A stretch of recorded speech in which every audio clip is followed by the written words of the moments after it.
But 20 years in the Legion will make a boy man. 20 years in the Legion and they will give you land. 20 years in the Legion, you'll always have a home. 20 years in the legions of Rome. Legions of Rome. Hey, everybody. Welcome to How Shit Works, the show where we look behind the curtain of how things run in the kingdom of Sorry, let me say it again. The show where we look behind the curtain of how things run in the grand kingdom of Meridia's. I am one of your hosts, Graf Ulrich. I'm a knight. I'm a pelican. I'm a royal peer with opinions. I'm all of those without opinions, too, but I'm most certainly those with opinions. I am joined, as always, by my co-host, the one, the only, Sir Erik. Hi, everyone. I'm Sir Erik Martell, the Knight of Kittens. As previously said, I am a knight. I am a baron of Iron Mountain, and I have oh so many profane opinions. Tonight is the fourth episode of our seventh series, which baffles Ulrich and I to no end, but here we are. This week, your first tournament, the episode will be your first tournament where we'll actually cover the process from, hey, I'd like to try this fighting thing, all the way through to your first tournament. And tonight we'll do this with our special guest, Sir Aidan McKay. Aidan, please introduce yourself. Hi, everybody. I'm Aidan. Nice to meet you all. You want to tell us a little bit about yourself, Aidan? I've been in the SCA for almost 30 years now, and God, you're right. I'm a landless white trash baron, and I've had an opinion every now and then. Right. All right. So, welcome. As I said, welcome to the show. Thanks for having me. Hold on. Let me ask something right quick. All right. Sorry. Had to check with our technical operator for a second. So here's what's going on. Our normal show operator, our normal showrunner, the wonderful Jessica Osprey, has like the first week of school this week. So she has life. I know that's crazy. And I know she normally controls our horizontal and our vertical. But she gets a night off. So the wonderful normal question goddess, Graf and Katerina, is running our show. So if things are a little different, not bad, not worse, nothing like that, just different, that's what's going on. So we have a drinking game on this show. I know, Sir Aidan has been on the show, has been on our other show, but has never been on this show. And it turns out, as we talked to him, he's never watched our show because he doesn't love Erik nor I. I'm a horrible friend. I get it. Fine. No, I'm fine. I'm teasing. But we have a drinking game, and here's how the drinking game works. I'm going to explain it for Aidan. Anytime someone says the phrase "good game," which is the phrase that was provided to us by Aidan, or the word "relax," and finally, when we say sorry, normally we would say sorry, Jess, going off script, and tonight will be sorry, Katerina, going off script. Then when any of those three happen, we take a drink. Now, we get a little guff about alcohol and peer pressure. Well, so here's the thing. You don't have to drink if you don't want to. It's completely opt-in. If you want to drink, but you don't want to drink alcohol, you don't have to drink alcohol. I don't care if you drink X-Lax. Whatever makes you happy. Wait, I care. I mean, look, I'm just saying you can drink what you want. Most of our viewers are grown people. If you're not, please look to your parent and find them and tell them the people on this show curse. Can I still watch this? Because we're going to drop F-bombs. We're going to have opinions, and we're going to just be us. It's just going to be us hanging out. All right. So finally, on the subject of the drinking, we have the dude with us. The dude himself is Aidan. So in honor of Aidan, I am drinking White Russians because the dude abides. Out of my wonderful Please Touch pottery mug. And we'd like to thank Between Two Peers and the wonderful show that they had that was for allowing us to be a licensed franchisee of their drinking game. My last little bit of spiel, questions. If you have questions about how any of this works, drop them in the comments. We'll get to them at the end of the show. At the end of the show, we'll have gathered up all those live feed questions, and we'll answer them all as best we can, no matter how silly or goofy they are. But the sillier and goofier they are, the sillier and goofier our answers will be. Right. You've been warned. All right, so let's get to know Sir Aidan, we've never met. Right. So how and when did you find the SCA? All right, so I found the SCA back in end of 93, beginning of 94.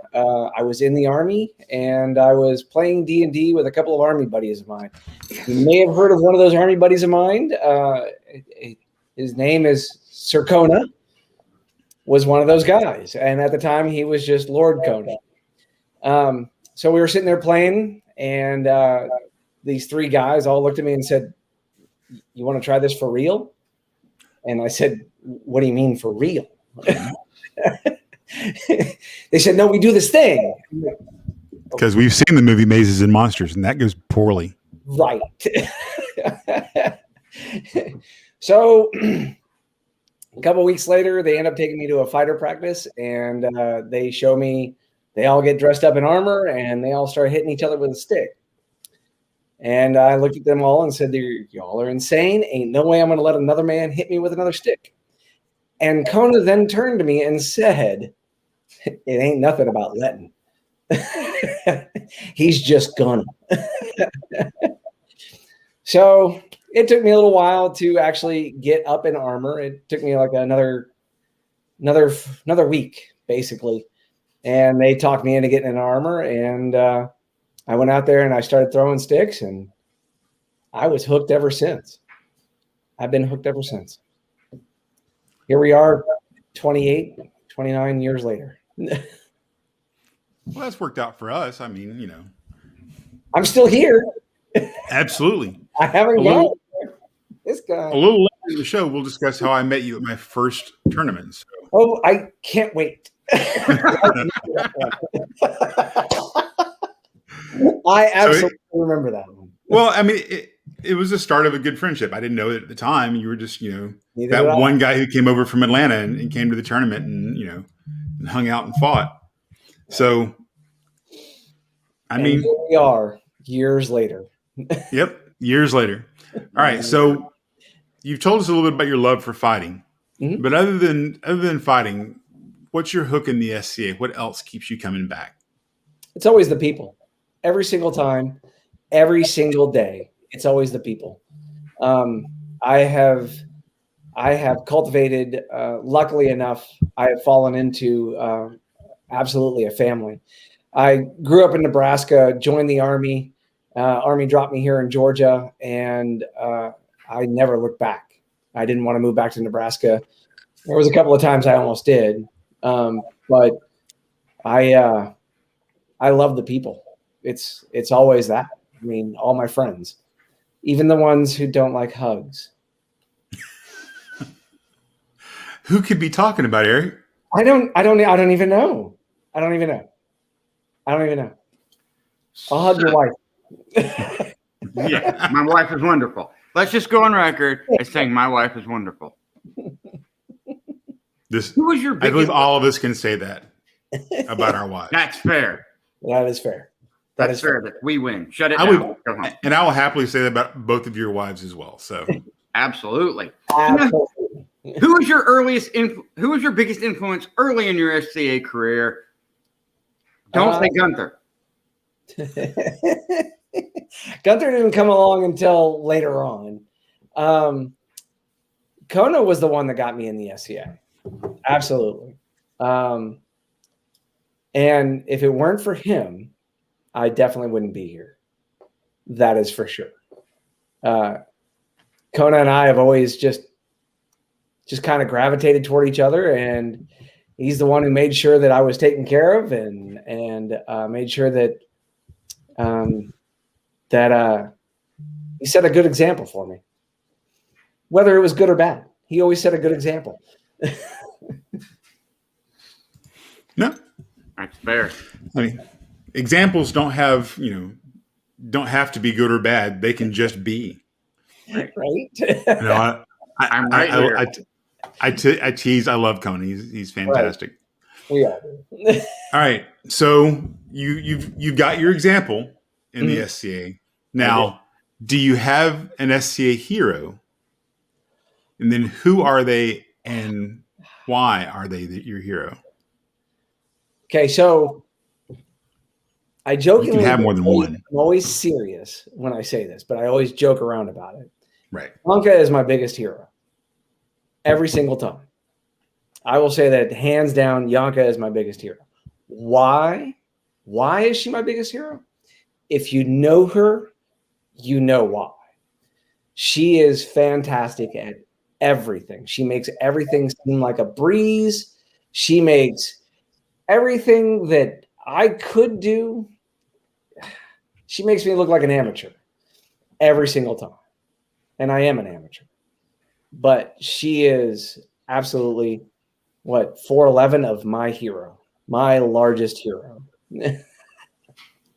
And the stabbing in the tank story doesn't hurt. No, it doesn't hurt at all. Well, no, it did hurt. It hurt that guy a lot, but Right. It hurt that guy. that guy. She can call on the phone now and tell me that she has the shot. I just fall over. Right, I'm done. Right. I can get it in the semaphore and I'm going to fall over. Yanka is one of my heroes because she gets out there and she does it and doesn't care how big the person is, doesn't care how small the person is. She just goes and she fights. And she fights everybody at the exact same level. It's not, oh, this person's new. It's, I'm fighting. Oh, this person's a duke. Oh my God, they're going to destroy me. No, I'm fighting. That's probably one of the big things. She just does it. For those of you who don't know Baroness Yanka, she is 4'10" and 3/4, and the 3/4 is important because it keeps her from officially being a midget. Right. She is 4'10" and 3/4 of spit, vinegar, and the kindest heart you'll ever find. Absolutely. Disclaimer. I am in no way saying that anyone under 4'11" is anything other than short. Do you hear that, Gwen? Did she hear that? She's not here right now. I'm one of them recording. I figured I was far enough up in Huntsville that I was probably safe, at least for now. You were never safe. Right. So, do you have a favorite event or tourney? Why is it MGT? If it's not MGT, why isn't it an MGT? Also, why do you scream scuba when you get hit? God damn it. You fucker. Hey, good game, buddy. Good game. Let's drink. Just relax. It'll be fine.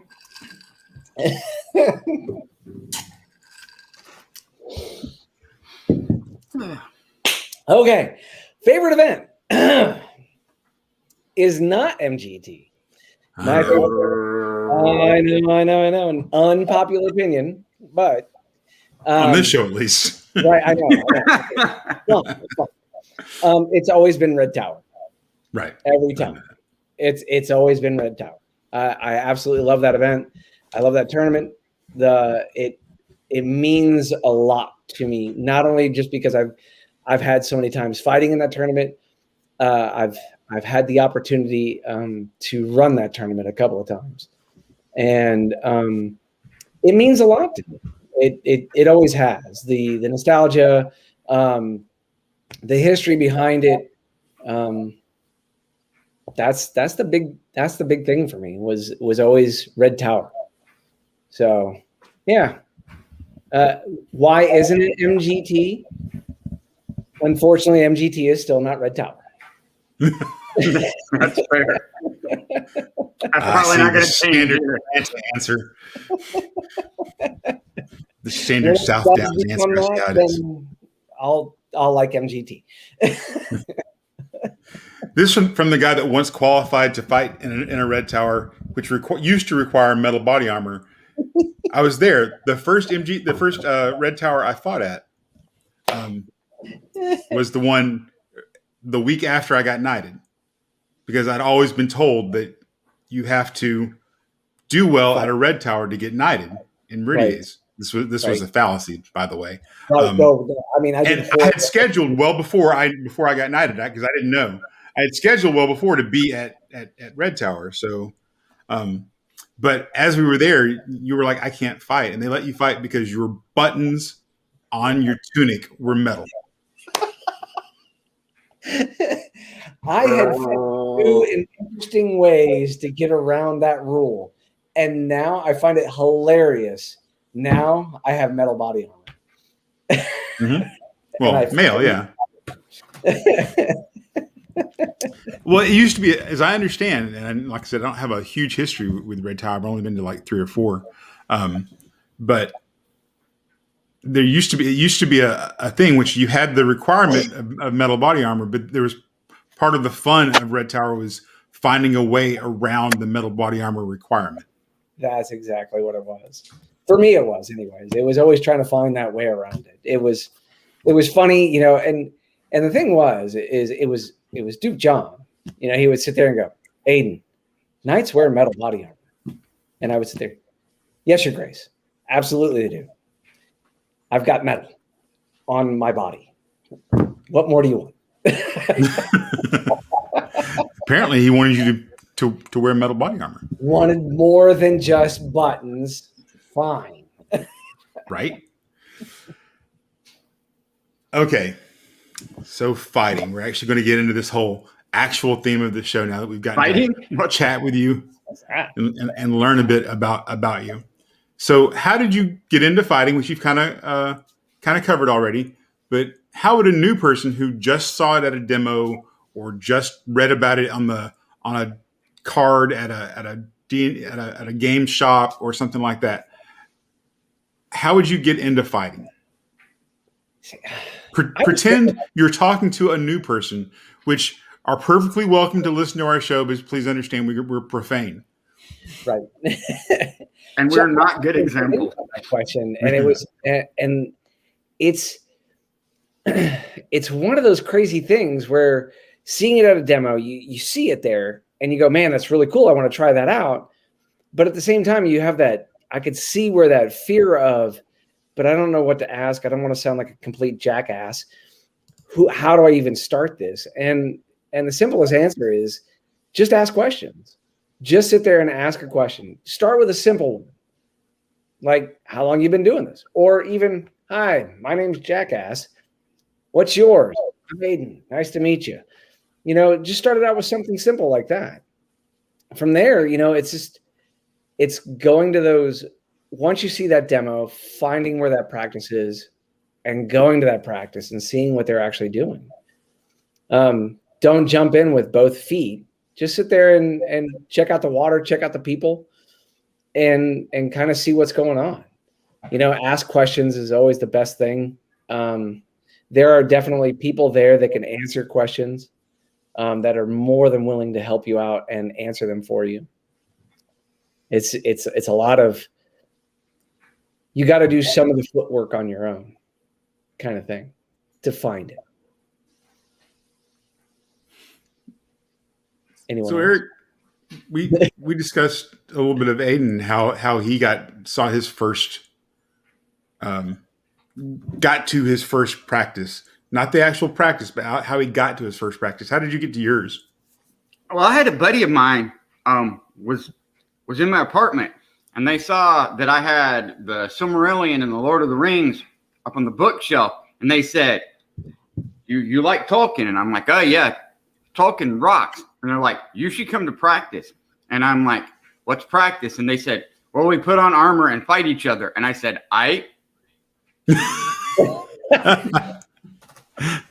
That's pretty simple. Right. There's no great mystery in here. Right. For me, I had two original encounters with the SCA. The first one was when I first found the SCA because it was lost in Denver, apparently, or Boulder. I saw these guys at a Scottish demo doing what I now know is melee fighting. Only like 3 of them were standing up. The rest of them were, because it's the Outlands. They were like literally on the ground, rolling around in mail, beating the hell out of each other while they rolled around. I assume they all got up and went, "Sorry, Outlands," but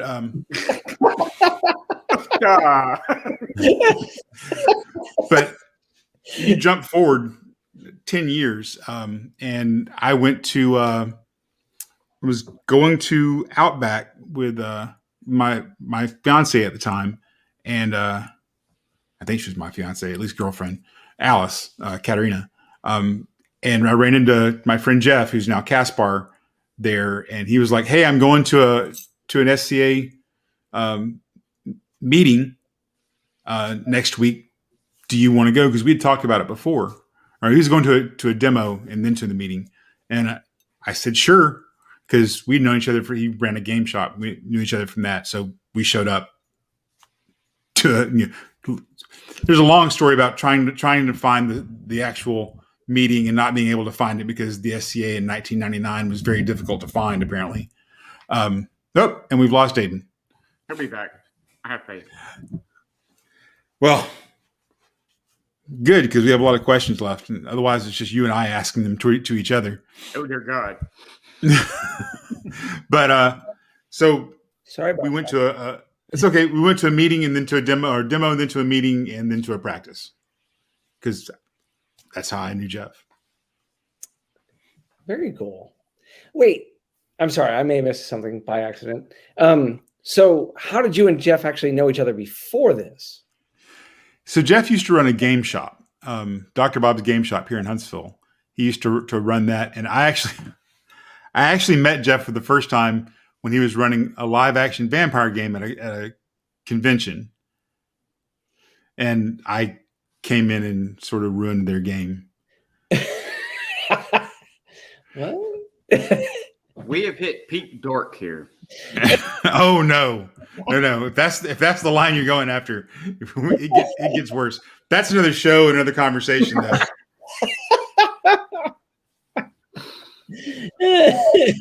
Oh, okay, right, sure, Got it.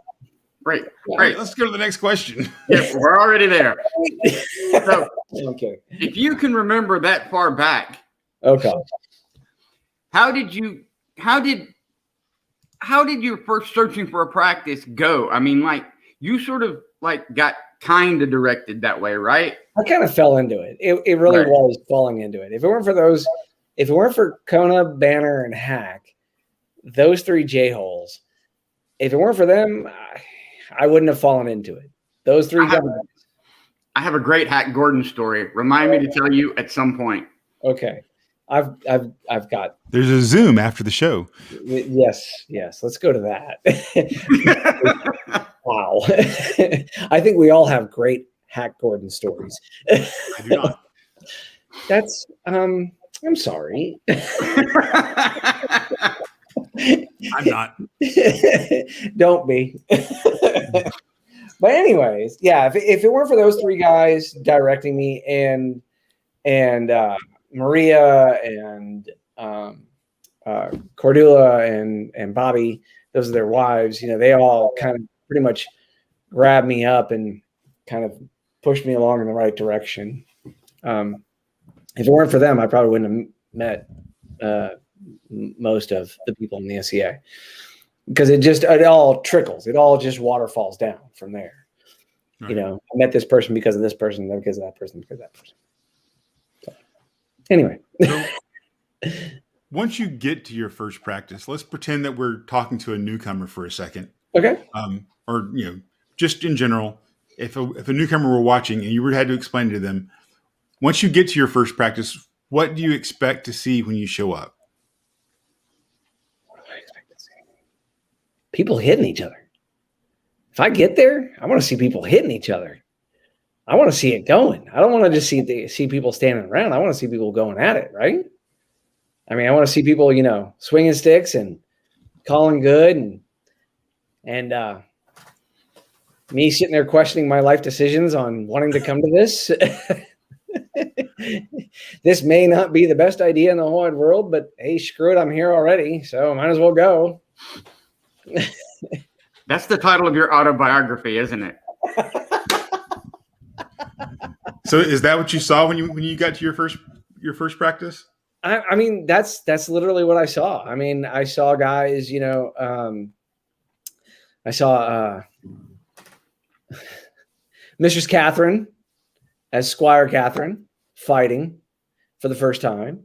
I saw now Simon McLeod, Sir Simon. I saw him fighting for the first time. I saw Nikolai fighting for the first time as a squire. Richard de Chunan, Duke Richard. He was not yet king yet, but he was a knight. I saw him there for the first time. Kona, Banner and Hack, of course. And I think Ian and Dugan were both at the same practice at the same time. So it was Which Ian? Ian and Dugan. Oh God. The twins. It was the twins. Sorry. That must be an Ian I don't know. So okay. If you didn't know Hack, then you probably don't know the twins, Ian and Dugan. That's fine. They are squire to Duke Bryce, and they've been. You can be convinced they're squire to Odo. Right. They've had enough alcohol. Right. They get every time they get convinced they are actually squire to Duke Odo, which I will happily help out with that anytime I see them. That's fair. So, what was your first practice like when you showed up, Erik?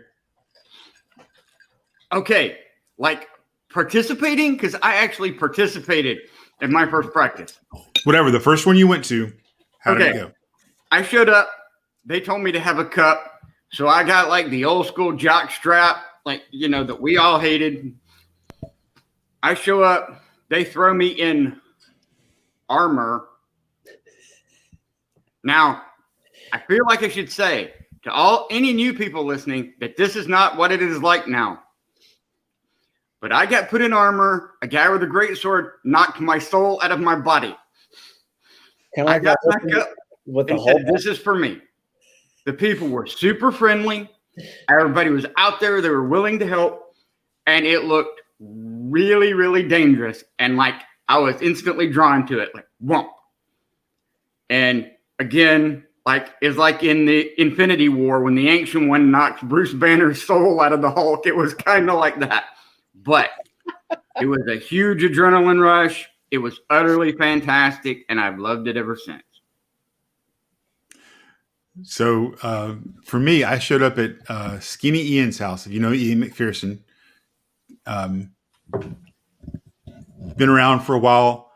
Tall fella, rather thin. We refer to him as Skinny Ian, and my squire brother Sir Jan was Fuzzy Ian. If you live in the Glenry and in Hania area, that's how you refer to them. So if you know Skinny Ian, they put me in his armor. So think about that for a second, and let me, because I also showed up with the standard one each Walmart cup, and proceeded to fight. And this is where I decided this is fun. I want to do this because the only authorized fighters there were Ian and Richard, not Sir Richard, not different Richard, and the MacGyvers. So Anion and Seamus and all those guys. And I went out there and they were all very nice to me, and they didn't hit me super hard, but they did, show me what good shots were, and none of the armor fit. And I decided on the spot, I am going to do this, but I am going to be that guy who gets all of his armor first. You know that guy. That guy who's normally 8 years later still putting his armor together. But I actually got my armor together. But that's the story for later on the show. Later. All right. So, now you've been to a few practices. And these people keep making me fight Sword and Shield. But I've played D&D for years. I'm an expert. I know that Two Sword is the superior fighting style because I want to be some emo dark elf with his cat toy. Double the chance to hit, right? And the shield only gives me +1 to my armor class. When can I do that? And why do I have to keep fighting Sword and Shield until I get authorized? Why is the man trying to keep me down? First off, let's start with Two Stick makes the baby Jesus cry. So that's the reason why we don't do that. You put that down and you stop talking like that, Outlander. No, wait, hold on. I mean, I'm not a huge fan of Florentine either, but it's not like you said Madu. You ain't got to go to Outlander. That's a jump. For those of you who don't know SCA geography, we're all talking about another kingdom.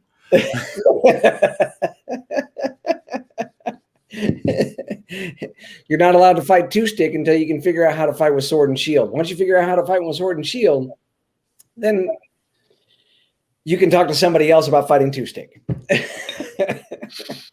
Right now, you're going to fight Sword and Shield. All right.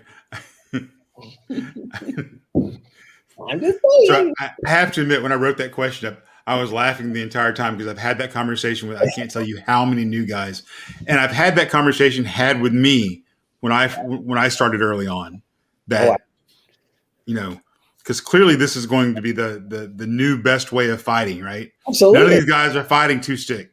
None of these guys are fighting, you know, weapon in their offhand. You know, that's only a -2 to your dex bonus.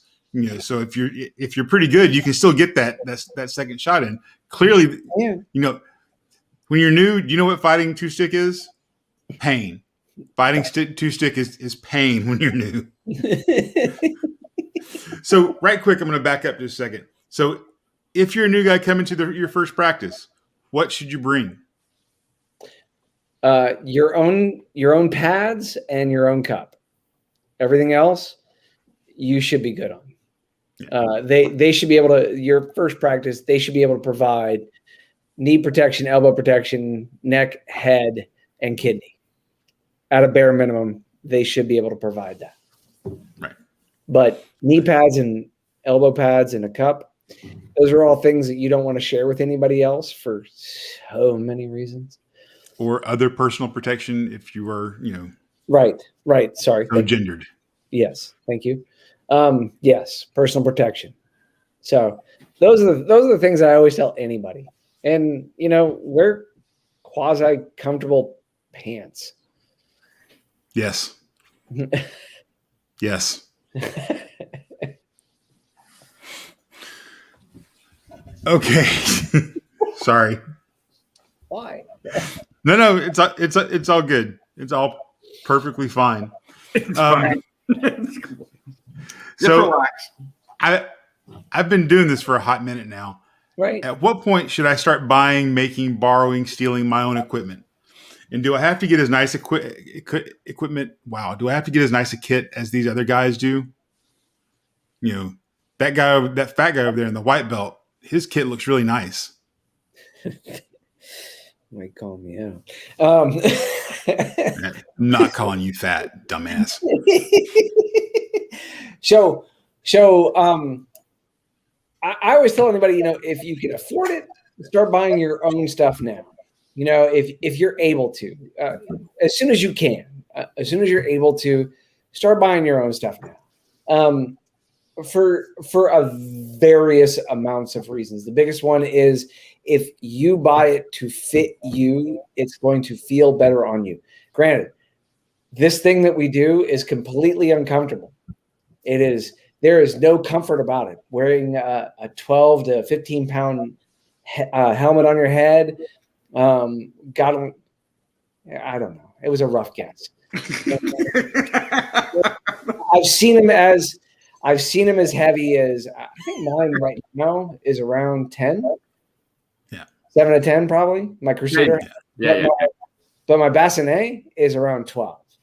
Yeah. But that's also with the mail. With the mail, yes. But still, that's weight on the neck. And it fits good. when you even have something like that actually is made for you, fit for you, or you buy it that fits you, it's going to change things. Instead of wearing the big, huge, god-awful bell of liberty on your head that rings and pops your eardrums every time you get hit. So buy that thing now if you're able to, you know. And do you have to have a fancy kit? Hell no. I can't even tell you how horrible my first kit was. Oh my God. I bought this helmet from Kona. Bought this helmet. It was a great bassinet, went all the way back, and had a horse tail on the back of it. Right. It was god awful sin, start to finish.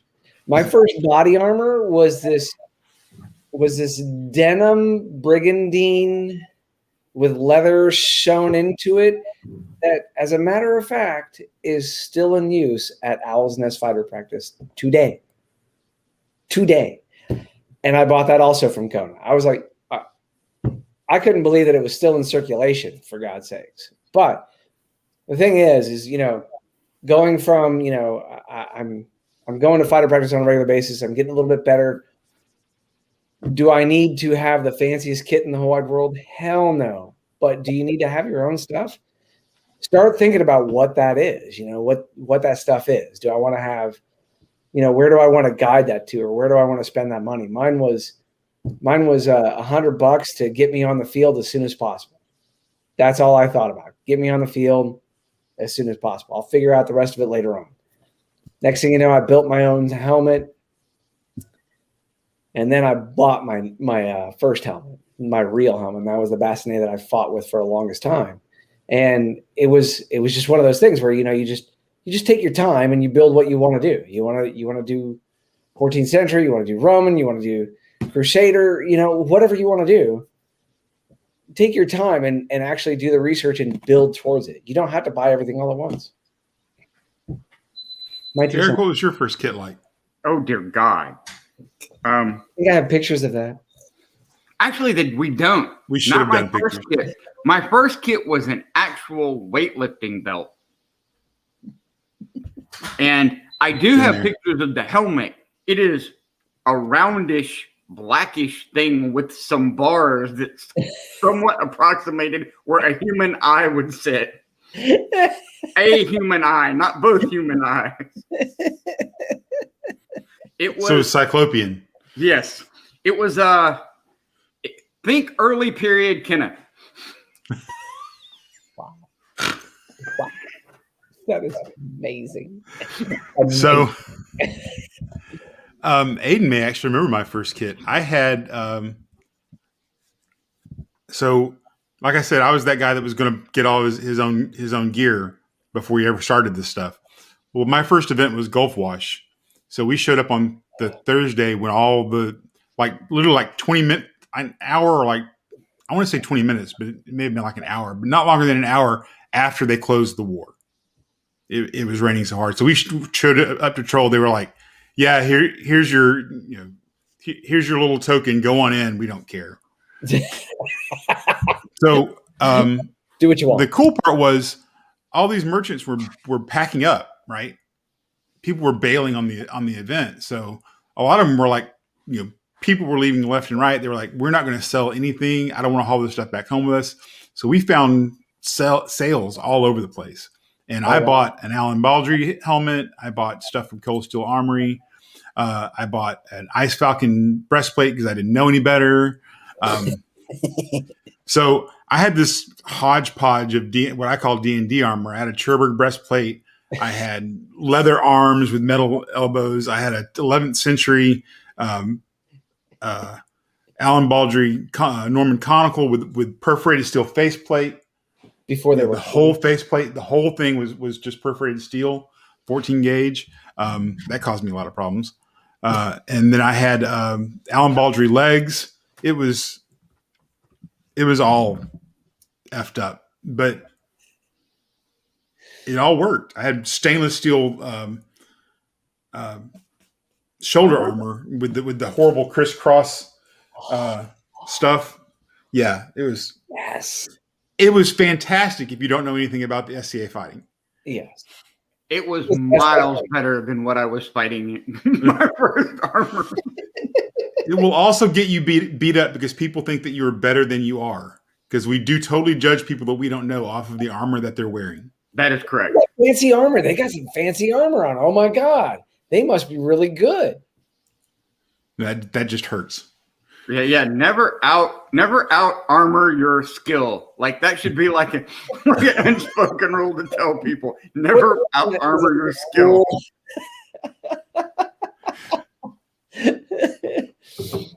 Oh my God. Okay, so let's pretend we're going to get through the rest of the show.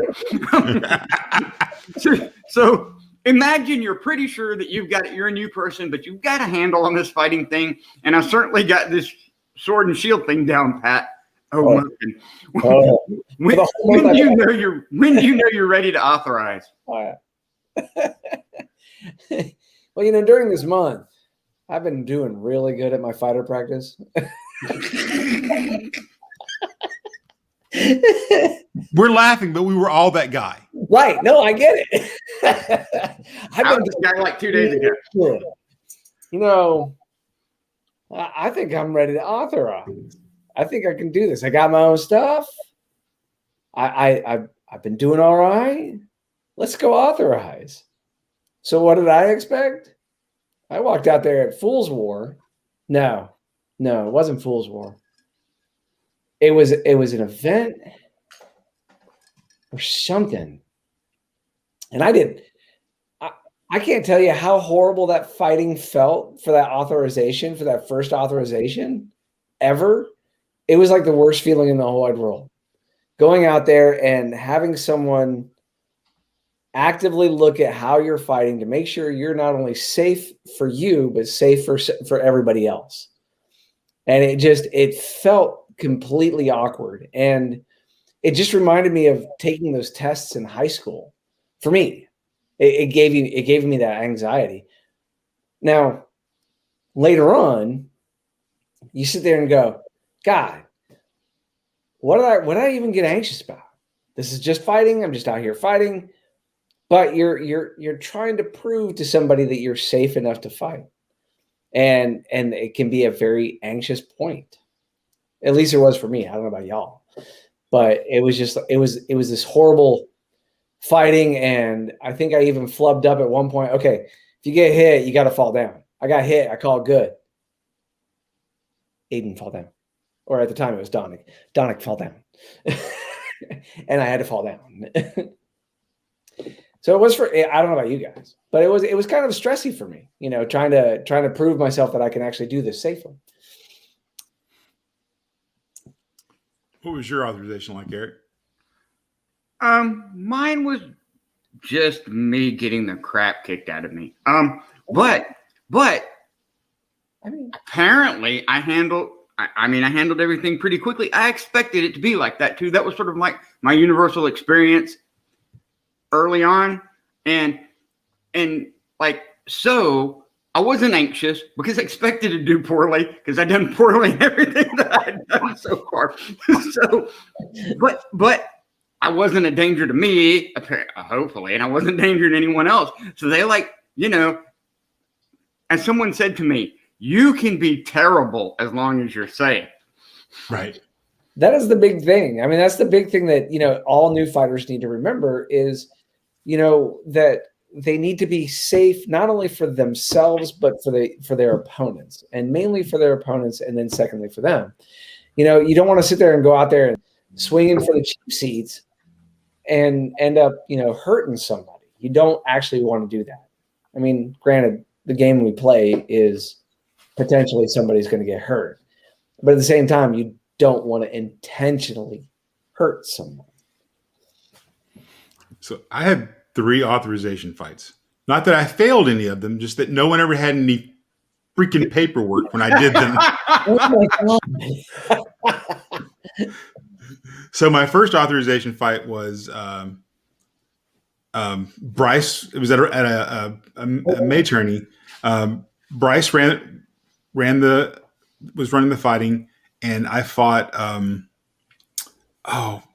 Whitler. I fought Whitler McSteen in my authorization fight. If you guys remember Whitler. I love Whitler. You did not want to be but- hit by Whitler. No. And if in your authorization fight, guess what? Right. You get hit. And remember, I just look like an out of kingdom fighter. Right. Because I had a lot of metal on. You must be. So I just got the crap beat out of me. They're like, well, he's safe. He's just not very good. Who was the authorization marshal? It was Caius, actually. Was it really? Yeah. Oh, wow. Bryce was the Shiv and Caius was the group night marshal. Okay. Yeah, and who did not have any paperwork. And I didn't know to bring paperwork with me. That is the other thing. Yeah. Always bring the paperwork with you. Never Right. rely on the night marshal to do it. They've got a So the second time I got authorized, I brought the paperwork with me, and the Shiv who offered the other two guys who got authorized that day, offered the other two guys belts, squire's belts. But me, he just took my paperwork with me when he left.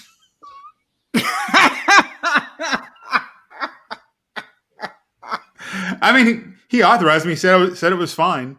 Yeah, you did great, kid. Yeah.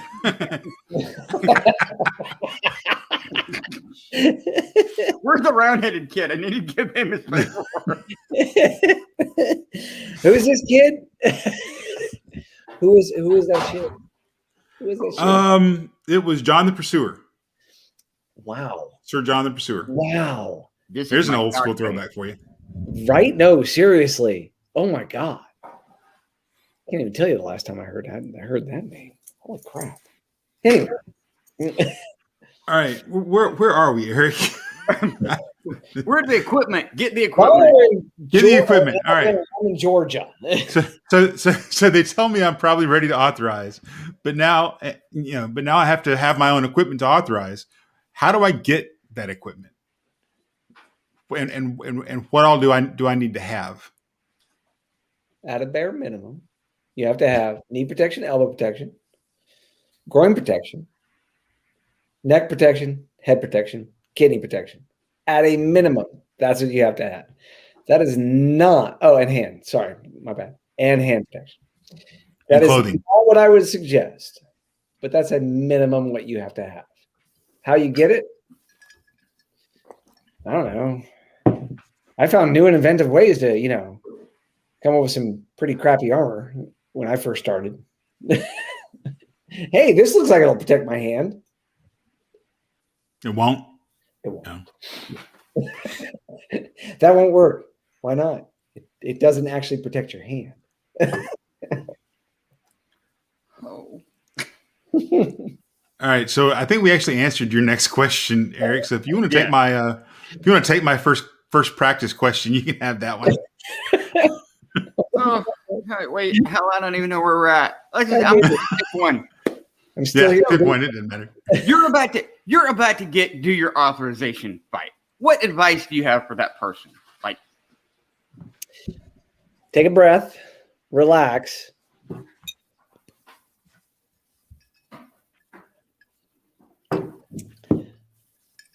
And fight it like any other fight. Do like you've been taught, which hopefully is, fall down when you get hit. Listen to the marshal, listen to your opponent, but take a deep breath. It's all about having fun, and if you're not having fun, then you're not going to keep doing this.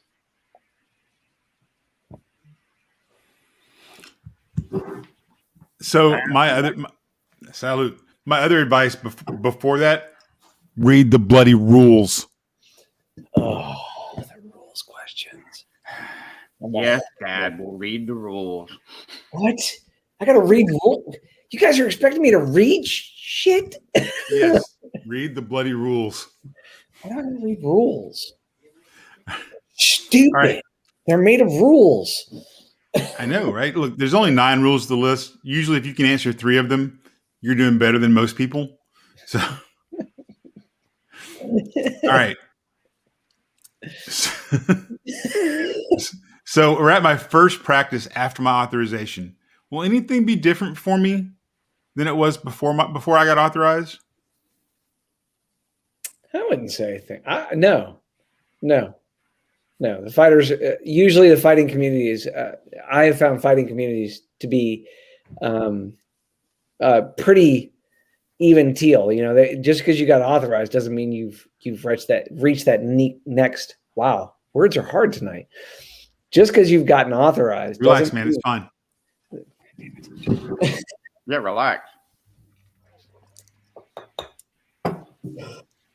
Juggy's empty. Anyways, I'll have to go to the garage. Give me a second. But no, you shouldn't expect anything to change because you're still a new fighter, and all the other fighters still understand that. They're not going to sit there and amp it up and wail on you any harder than they were before. They're still going to keep it at that same level. Most good fighter practices want to make sure that everybody comes back. They want to make sure that the fighter comes back and enjoys because, again, I mean, no one wants to be that schoolyard bully. I mean, what fun is that? You know, to be king of the hill and make sure that no one else gets on the hill? That's bullshit. No one wants to do that. If you find a schoolyard bully at the fighter practice, you can find my phone number anywhere or ask anyone. Just send me that note, and someone will talk to him. My email address is aidananabetten@gmail.com. There you go. All right. So now you're an authorized fighter. And you're going to swing by like a regional practice or some other group's practice. You don't know any of these people. How do you deal with not knowing them and not knowing their sort of fighting environment? Like you've only been to one place. Oh. That's something I didn't have to experience, mainly because of the group that I was in. They knew everybody, so they just toted me along like, you know, another duffel bag and sat there and said, "Hey," or again, Donick at the time, "This is so and so. This is so and so. This is so and so. This is the." Other than Richard, the first two knights I met were Robert Glendenavach and Sir Connell. Those were the next two knights I met, and both of whom are light-hitting paragons of chivalry. Heck yeah, they were. Oh my God, that just actually made me flash. That was my actual first event. That was the first event I had ever gone to, and that was my first fighting event. It wasn't a tournament; it was my first fighting event. I can't remember the name of it, but that is where I got to meet the quiet, laid-back Sir Robert Glendenavach. Very quiet, demure. It was a team tourney, and I ended up on Robert's team, and funny enough, he looked at me, grabbed me by the bar grill, and said to me, "Newbie, the only job you have is to defend. You swing a stick, I'll kill you myself." And then let me go. And that was my first tournament. But anyways,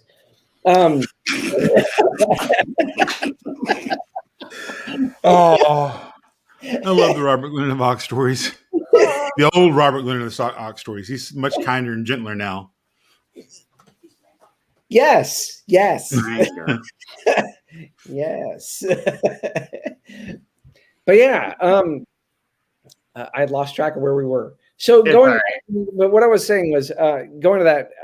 That was the experience I didn't actually get because I did know these people, so they introduced me to those people, and it really became a moment of there is no strangers, there is no real strangers. You just get swung in, and the next thing you know, you're talking to somebody, and you're being pulled into this crowd or that crowd, or the next thing you know, you're in the middle of a party having a beer, and you don't even know what the hell is going on, and it doesn't matter because everybody's laughing and having a good time. You know what I mean? But that And you was all have this fighting thing in common, so right, exactly. you have an automatic icebreaker. Right, and you're sitting there talking about, hey, guess what? Fighting. Fight. Right. Absolutely. So, do you have a first big practice event thing that you went to, Eric? Story? Yes. Is it one you're willing to share? Maybe on Zoom. All right. Well, I'll match you on that one on Zoom. Then we'll discuss when I got to meet my first knights in the SCA, which oddly enough were Robert, Glenn, and Navok, and Colin McDale at a practice. I went from an end-in-hand practice for no knights to a Glen Reed practice that was slap full of knights. Ooh, yeah. I think I did the same thing when I went from River March down in Columbus, Georgia, to going to South Downs, which is nothing but. But remember, I showed up again, head to toe metal. Everything. Right. Everything. They thought I was from Ontier. Oh, dear God. Third practice. Should have said Albans. Well, I had the bug face mask. I had the perforated steel faceplate, and Ontier was doing bird blunt. Right. At the time, they were trying out bird blunts in combat archery, so you had to have this mesh underneath your helmet. So they just beat me like I was from Ontier. I just had to say thank God for Valdi, and I'll tell the rest of that story in the Zoom. Thank God. All right, here we are. All right, so I'm trying to learn, but I don't know these guys, and literally everyone I'm fighting is giving me different advice. What should I do, and how should I deal with that? I'm at practice, and everyone I'm fighting is like, "Do this." No, don't listen to what that guy told you. Do this. Do this. You're holding your shield wrong. Your sword's in the wrong place, and by the end of it, your shield's behind your head. You're holding your sword underneath your leg, and you're trying to hop up and down and fight because you've gotten so much different advice that your head's about to explode. The one thing that I always say to all new fighters is find one thing at fighter practice, because you're right. Everybody has an opinion. Everybody has a belly button. Everybody has an opinion. They're going to give you all the advice that works for them. They're going to give you all the things that say, hey, this works for me. You should do this. They know nothing about you. They know nothing about your stance. They know nothing about, how you're fighting at all, your stamina level, anything. Find one thing that you can actually take away from that practice. Stop trying to pull in all this mass amounts of information. Just find one thing. Hey, if I need to fight a little bit more left foot forward, or I need to fight, with my sword arm at this angle, this works better. It feels better, whatever. Find that one thing for that practice and work on that. Don't sit there and try to sit there and collect in all this data. It is a large amount of shit that just comes at you. One of the things that after having 3 nights, and everybody wants to give you all the advice. They sit there and go, Aidan, you need to be doing this. Aidan, you need to be doing that. You need to be doing this. I had to find a way to filter all that out, find one thing that actually stuck in my head. I go, okay, this stuck in my head. Okay, so this is what I'm actually going to work on, not the laundry list of shit that comes after that. That was one of the key things that I really had to find, was finding a way to filter out those things. So I would just sit there and focus on one thing. This made sense to me. What he said made sense to me. So I'm gonna work on that. But everything else, you just got to sit there and let it water on a duck's back. Let it flow off you. The only way to drink from a waterfall is one sip at a time. One sip at a time. Eat the elephant. One bite at a time. One bite at a time. What about you, Eric? Okay, so first of all, we call that a tippopotamus. When you get ganged up on by people, particularly knights, and they all give you 15,000 different moves. Collectively, that is a tippopotamus. You should understand that we do not learn from tippopotamuses. We are just distracted by them. Try not to get caught up in that. Find people who you respect, who you believe you will be able to learn from. Because contrary to popular opinion, a person can be very good at something, be a crap teacher, and in particular, be a crap teacher for you. Pay attention to people you think you can learn from and give their opinions greater weight than people you think you can't. That's a thing. That will take some self-awareness and some paying attention, but it's worth it. Absolutely. Because I got told a whole bunch of crap. Oh, my God. Oh, my My God. thing is, if you have a teacher, go to that teacher. If you have someone who's training you, go to that person and ask them. This is all this. I got all this information. These are the things that I brought out of it. Whether that actually works. What are you seeing? If you have a knight, fucking ask your knight. Right. I can't. I tweak every time I hear someone go, well, this knight told me this, and this knight told me this, and this knight told me this, and this knight told me this. And I'm not really sure what to do. You're a squire. Yes. Do you have a knight? Yes. Ask your fucking knight. And that's their job, is to clear that shit up for you. As someone who spent a lot of time being feral, find someone that you respect and admire. Yep. The way they do things, how they go about things, the way that they train, and then just ask them, even if you don't have a formal relationship, just be like, hey, I like how you do this. Yep. And then like maybe run all that other stuff by them just as a second check before you invest a lot of time and effort into doing it. Amen. Yes. Absolutely. All right. So now there's a tournament next week and people are going. Man, God, I hope they're going. All right. I'm a new fighter. Can I fight in that? And if so, how can I prep for it? Are you authorized? Yeah, we're already authorized. Follow the chain, man. Follow the chain. We're authorized. Fantastic. And more than likely, you can fight in that tournament. Absolutely. You should be able to fight in that tournament. Unless can sucky fighters fight the tourney? Yes, as a matter of fact, sucky fighters do suck in tournaments. They get there. We all start from somewhere, for God's sakes.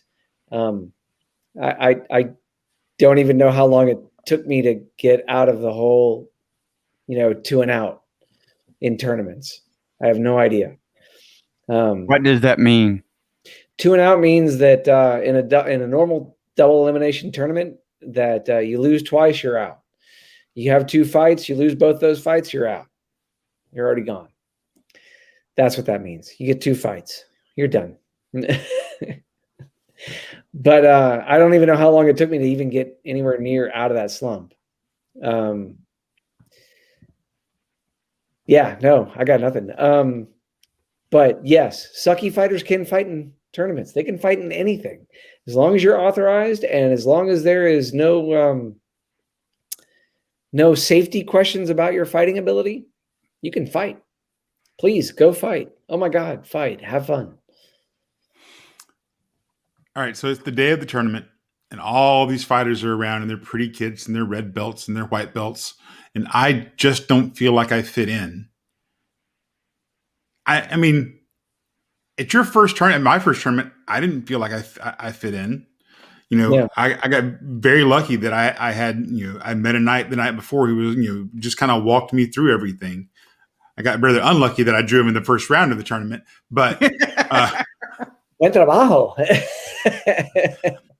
It was Sir Shaltar. Oh, He was very nice to me. He did not one-shot me. that was fantastic. I miss Shaltar and Claire. Anyway, so how do you get to fit in? How do you start to deal with these people, especially if maybe you're the only one from your group that showed up? Fight him. That's the best way you can actually get to know these people. Well, So the tournament hasn't started yet. the tournament hasn't started yet. So I mean, so getting in, wow. Again, my experience was different. So It's okay. So I was lucky enough to actually have people, who had a pavilion set up. They would make sure that, everybody had a place to sit. That group would also take in, anybody who looked like they were not having any kind of, day shade or anything like that. They'd pull them in, make them feel welcome. They were very good at that. But it's kind of awkward. And the best way to get around that is talking to people, getting to know people. The best thing you can do is just talk to people, especially just before that tournament. It is your first event. Most people will make sure that if you tell them it's your first event, they'll point you out and say, hey, that's so-and-so. This is their first event. This is their first tournament. And everybody loves to hear that. And they'll pull you in rather quickly. I've seen actual fights over new people to pull them in. No, coming over to mine. No, come over to mine. No, come over to mine. I've seen those kind of things. They want to make sure everybody feels welcome. They don't want anybody to feel left out. But you gotta initiate sometimes and start that conversation a little bit. Even with, hey, I'm Aidan. This is my first event. Kind of thing. Hi, Aidan. Hi, everybody. Howdy ho. I'm Aidan. A good game. Relax, man.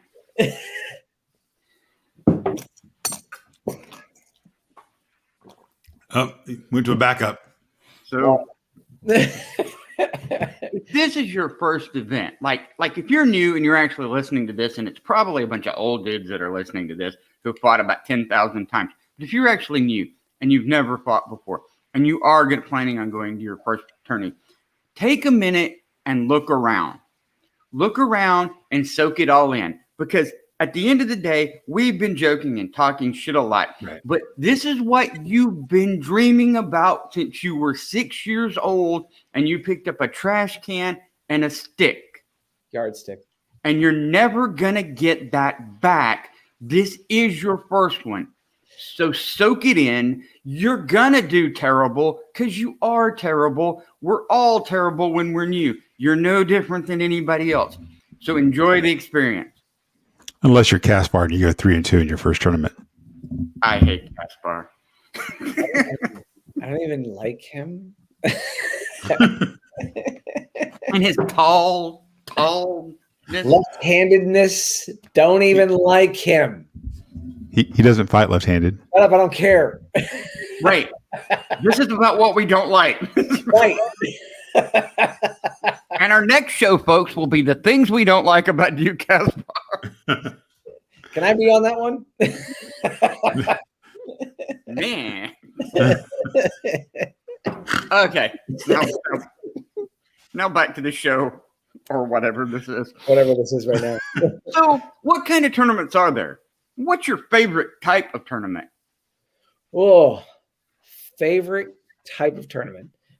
Straight up double limb. That is my favorite type of tournament. I've become accustomed to best 2 out of 3, but I grew up on exactly. But I grew up on straight up. You fight, I fight, winner loser. That's it. As is right and proper. Right, with no pokies on your stick.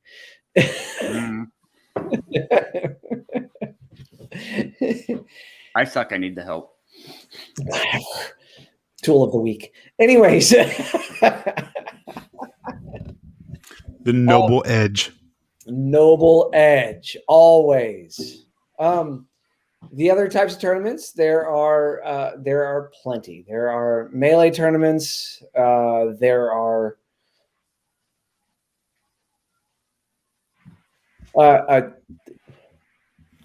Round robin. someone help me out here.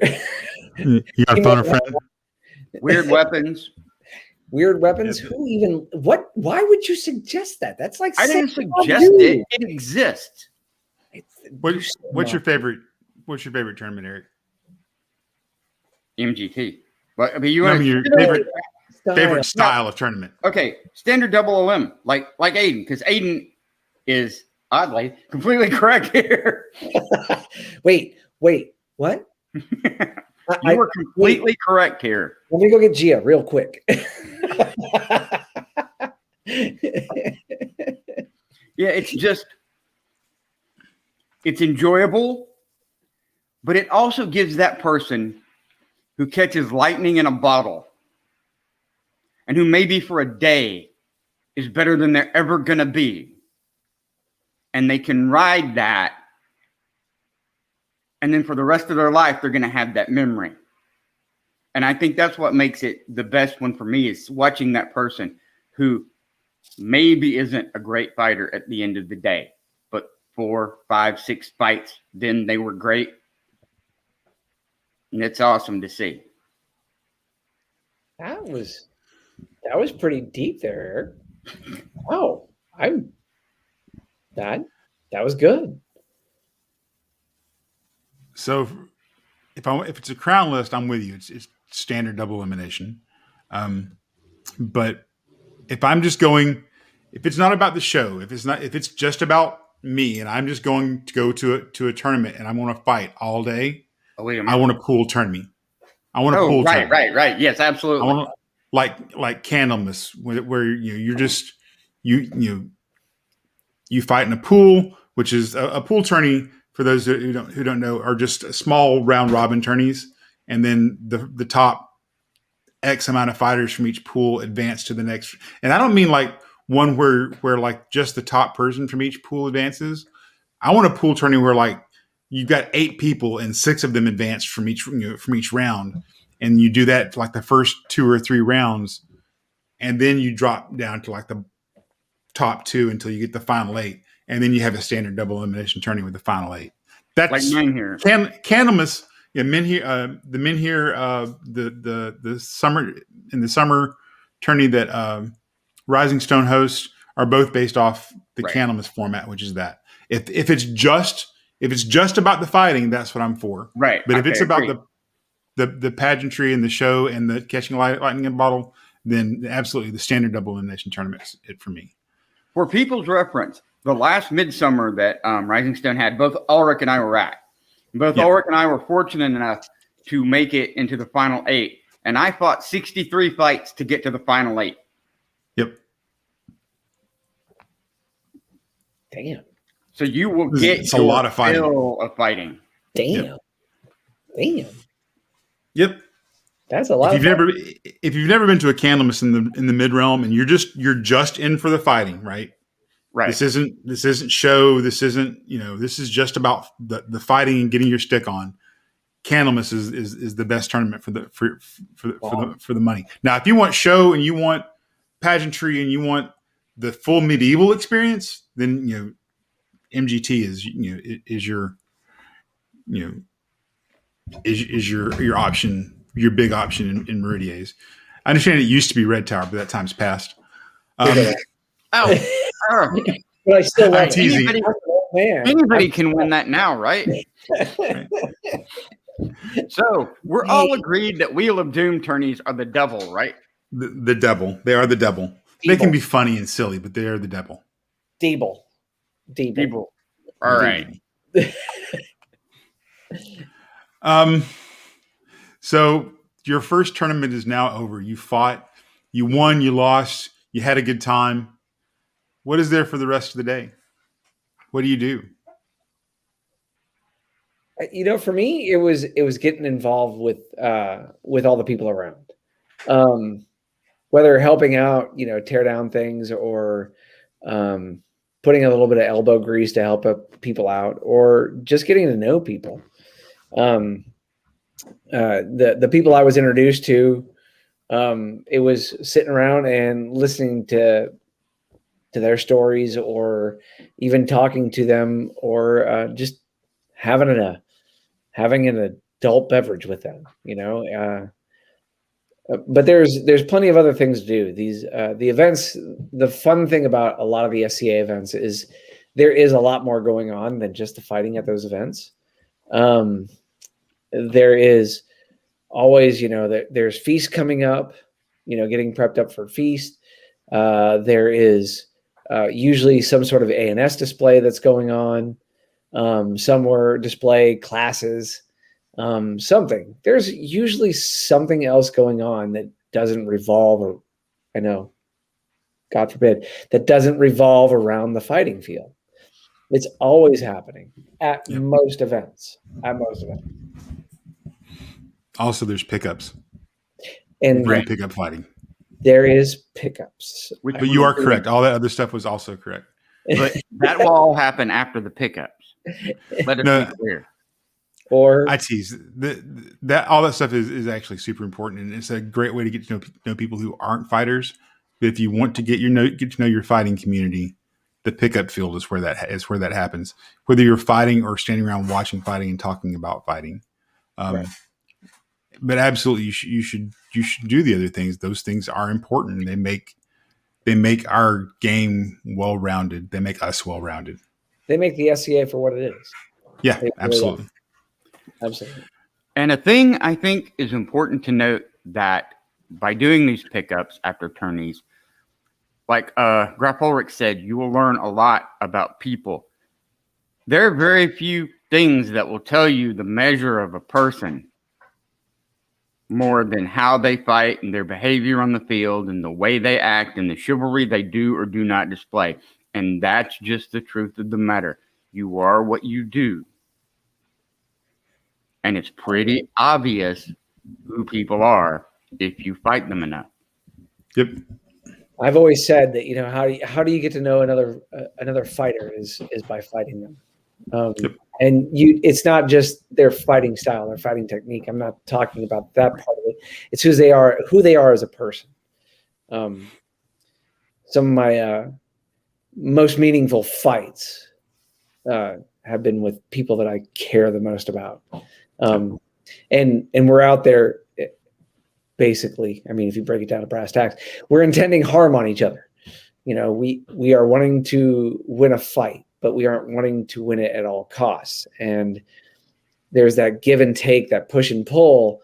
And there is almost something magical when you actually slip into that moment where you're actually just feeding into one another and you're just going. And the next thing you know, you don't even know how you know what they're going to do next, but you know what they're going to do next, and vice versa. And it is absolutely beautiful and poetic at the same time. And you can learn a lot about a person and on how they interact with you in those situations, and how they talk to you as a peer, little p peer, as they talk to you as a person, as an equal out there doing the thing. If they're talking down, that tells me something. If they're, if they're being dismissive, that tells me something, because we shouldn't be that way. With people that we're sharing this level of trust with. When I walk out in the field and I fight a person, I'm telling that person I trust them with my safety to a certain level. Yeah, I'm armored, and yes, I'm protecting myself, and yes, I'm defending myself. But there's a level of trust that's implicit in our game. And if people are dismissive of that, that tells me a lot about that person as a human being. Absolutely. All right. So normally Erik and I rotate off on these populist questions, the live feed questions, but I'm just going to slam through the comments and just machine gun fire you with them, and who they're from, because it'll be difficult to swap off. So from Baroness Rondo, why do you hate MGT? I don't think I ever said I hate MGT. I just said that it's not Red Tower. That's what I said. Those are the words I used. I don't hate I don't MGP. understand. I know. It's okay. I'm teasing. All right. From Lady Margaret, would you be willing to share some of your history and nostalgia of Red Tower during the after show? Absolutely. Absolutely. All right. If you're following along, Eric, we can start rotating off. Pretty much as a question mark at the end. You just read them because I just keep coming up with snarky stuff. So just keep rolling right through it. Oh, no, that's fair. I'm just keeping all the snark inside. I'll let it out in the after show. All right. So from Baroness Rhonda, so you'll be at Red Tower this year, right? Fighting the 9 Lives tourney. I didn't know they were having a 9 Lives tourney at Red Tower this year. I'm going to let Erik handle this. So you're doing that at Red Tower? Is this becoming a franchise thing now? Is it? Okay, those are a bunch of different questions. It's going to be at Red Tower this year because we had to cancel Magna Fair. But yeah, it's probably getting franchised to other kingdoms. Sorry, Black Axe. Stace, hang on. I'm being corrected. We canceled Black Axe. The Baron of the group. So, right, whatever. Look, I get hit a lot. We were talking about this. We're having the 9 Lives tourney at Red Tower because we had to cancel Black Axe. But yes, at some point it is probably going to be franchised out into other kingdoms. Oh, well, fantastic. This is a nice way to announce it. And yes, the answer to that is yes. Woohoo! Is $3,000. Then Sir Erik Martell, the Knight of Kittens, will sing "I'm Too Sexy" while wearing a catsuit. Yes, they know I can't sing. You guys heard it here first. Well, second. All right, so let's move on. From Sir Connell McDale, a wise and influential knight. Do those shots hurt? And why do they make all the fat guys wear white belts? Yes, those shots can hurt. And I don't know how to answer that second part of that question. Yes, you do. No, I don't. No, I don't. We weren't all fat when we got the belts. We became that way later. I'm not answering that question. All right. From Nikon, did fighting drive your choice of kit/persona, or vice versa, or both/neither? There's a lot there that you can unpack. Wow, that is a lot of unpacking there. Okay.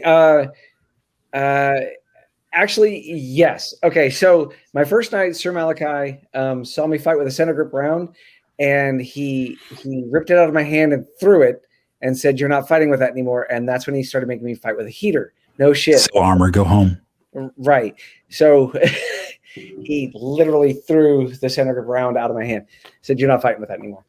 And so with the heater, I went to the 14th century kit. And then after doing the 14th century kit for God knows how many years, I got kind of tired of it, and I decided to move towards the Crusader kit. That was all my choosing, and I've enjoyed it ever since. So there. That's cool. Did I untap all that? That's great. Okay. They're your answers. You get to be, they can be whatever you want them to be. You can say 42 and just be done. Blink twice if Ingolf made you say that about the Crusader kit. All right. From Earl Robert Glennon of Auk. Yeah. Did I just hear Dominic besmirch the Outlands? Sorry, the Outlands. I mean, what? It all comes down to your definition of besmirching. I actually answered that for you in the live feed and said that the Outlands besmirches the Outlands. To which you told me to fuck off. What? No. It's true.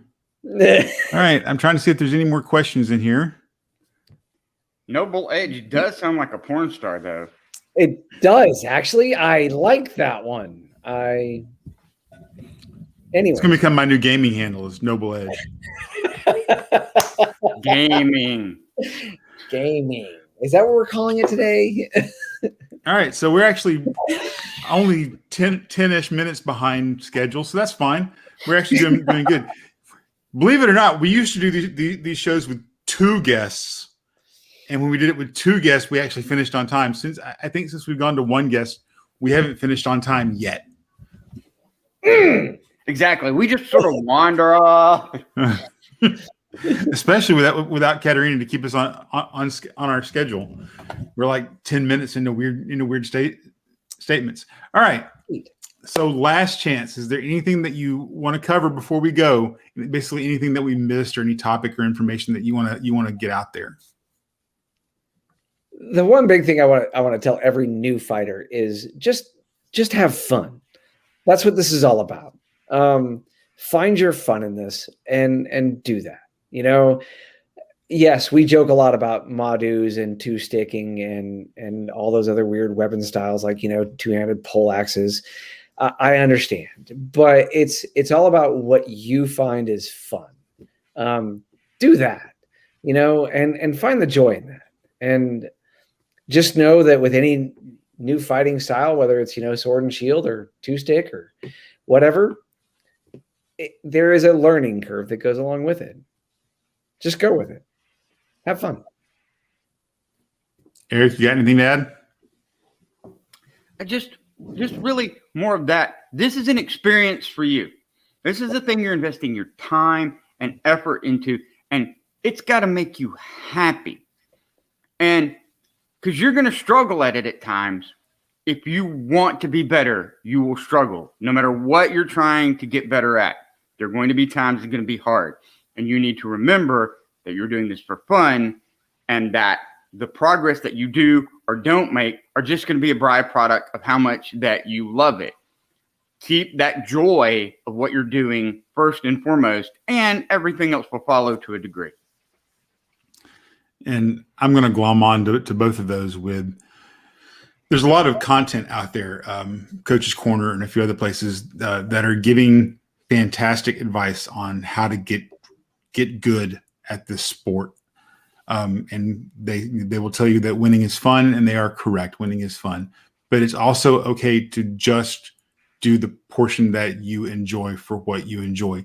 If you want to fight Florentine dagger, that's, it's going to be a hard road for you. It's going to be painful because you're going to get hit a lot, but if that's your jam, go ahead. I know we teased earlier about, 2 weapon and a -2 dexterity on your offhand. And, you only get +1 AC from your shield and all that stuff. That's because most of the people who play in the SCA play D&D, and we've had that thought. We've had that mental thing. I'm making fun of myself. I was making fun of myself when I wrote that. The first time I fought Florentine, I was like, holy crap, this hurts. I'm never doing this again. Because the people that I fought weren't much better than I was to begin with, but they had fought against Florentine before, and they knew that if when you fight against a Florentine fighter, even if you win, you're probably still going to get hit. So their attitude was kill it quickly before it hits me any extra times. And it wasn't anything against me, but I didn't know that. So don't let anyone discourage you from the things, but also understand there's going to be some hard times on it. I've heard, and this is me going off on a tangent. This is an Ulrich's hot take for a second. Normally those are Erik's hot takes, but I've heard several times over the past through COVID, people talking about Meridiers where you can't, we don't knight guys who fight glaive. Hey, talk to Yazi. That's just not true. That, we don't do anything. We won't knight someone who fights, Florentine. We won't do this. We won't do that. The truth is, if you're winning fights and you're not a douche pickle about it and doing the right stuff and doing the right things, we'll recognize prowess. But it's also okay. It's going to sound horrible. It's okay to be mediocre. If you don't want to put the work, Right. in to be amazing, to be a Branos or a Max or a Caspar or an Alanon, that's fine. If you don't want to put in that level of effort, that's okay. If you're just having fun, just going out there and grabbing whatever you want to fight with and doing it, that's cool. But you can also be the you can also be the Yazis who get knighted fighting Glaive because he wanted to prove that he could do it. That's perfectly fine. You can do all of those things. I'm a hot take off that for a second. Sure, go for it. Because look, here's the real 100% honest deal. You may never be better than mediocre. There, like anything else in life, there are people who have a talent and aptitude for it, and there are people who are going to not have that. And like now, the vast majority of people never get to the point that just plain old hard work will get them. That talent, where talent takes over. Like, but most people can't be Aelinine. No. Most people can't be Branos. Most people can't be Max. They're just not made that way. So you got to love the activity, not the result of the activity. Because even if you get pretty good, you're going to lose a lot. Like, no joke. I think in the year I got knighted, I won like 6 tournaments. I fought in what, 20, 22, something like that. That I had a really good year. That's good. But I lost a whole lot more than I won. I mean, let's just be clear. When you have a tourney, you have one winner and a whole bunch of losers. Yes, you do. Yes, you do. So, what's second place? First place loser. Right. If you ain't first, you're last. Anyway, so you got to love the activity. That's what it's about. If we took away all the tourneys, we never had a tourney again. We took away all the wars, we never had wars again. I'd still be out there every Sunday at practice fighting because I love fighting. I can't win fighter practice. Nobody wins fighter practice, but I'd still get to fight. Right. That's what you gotta hold on to. Don't let it be about winning, because that can eat at you and that can ruin what is a lovely, lovely game. Again, very deep. Man, Erik. Wow. Yeah, he's not just a pretty face. Right? Turns out. God. But it is his next line. All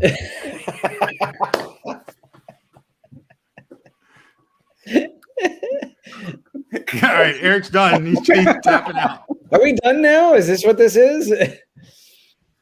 No, he's that's Erik's version of say just read the next damn line. He can't right now. So we all answer these. Do you have any shout outs, any other shows that you watch? People doing good things in the kingdom or in the society? Anything like that you'd like to point out? You want to spread some love, essentially. Spread some love. For their majesties to keep doing what they're doing. Hear to their majesties. You're here. I feel like I'm required to now also say, and I don't mean this as required, but I feel like this is a feast and someone's toasted their majesty, so also say to their highnesses. Their highnesses.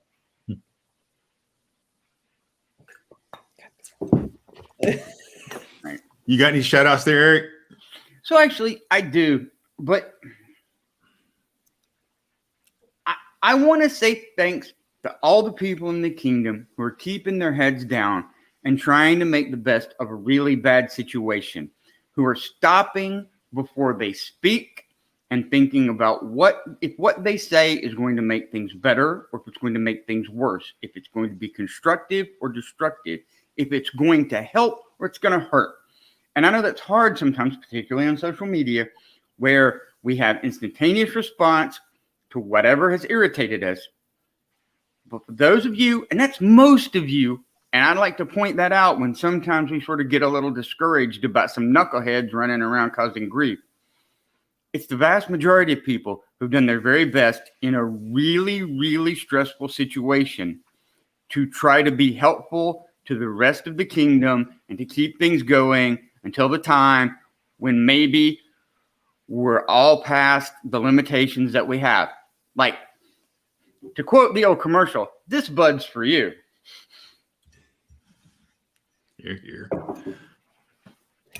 Here. my shout out is going to go to for shows. It's going to go to the Coach's Corner because it's just a plethora of knowledge about fighting. Yes, it's oriented towards becoming a better fighter, but there's also information in there just on how to enjoy yourself and be a better person and on some levels. Inside the Kingdom, I want to throw some love to Mistress Ellen DeLacy and all the work she's putting in on the Tuesday shows and the monthly homecoming shows. That effort is phenomenal and deeply appreciated. All right. So the next portion is thank yous. Thank you, Sir Aidan, for joining us tonight and sharing your knowledge and letting the Kingdom get to know you a little better and letting us get to know you a little better. And hopefully, encouraging a new fighter to not run screaming away from their first practice and actually go out and get hit with a stick. That's right. Thank you for having me on. I appreciate it. It's been a lot of fun. It has. Of course, we'd like to thank our support crew, Jessica, Adriana, Katerina, Kikuchi, Margaret, and most importantly, you, our audience, for tuning in every week and doing this thing that allows Erik and I and whoever we happen to have on to talk for an hour and a half and people listen, and that's just strange. We're going to take 2 weeks off, and I know you're pretty thankful for that, and then start back on September 13th, and we'll start our every other week schedule then. Our next show will be Your First MGT with one of the founders of MGT himself, Duke Kaspar Krieger, who we aforementioned hate because of his great talent and skill and as he performed in his first tourney.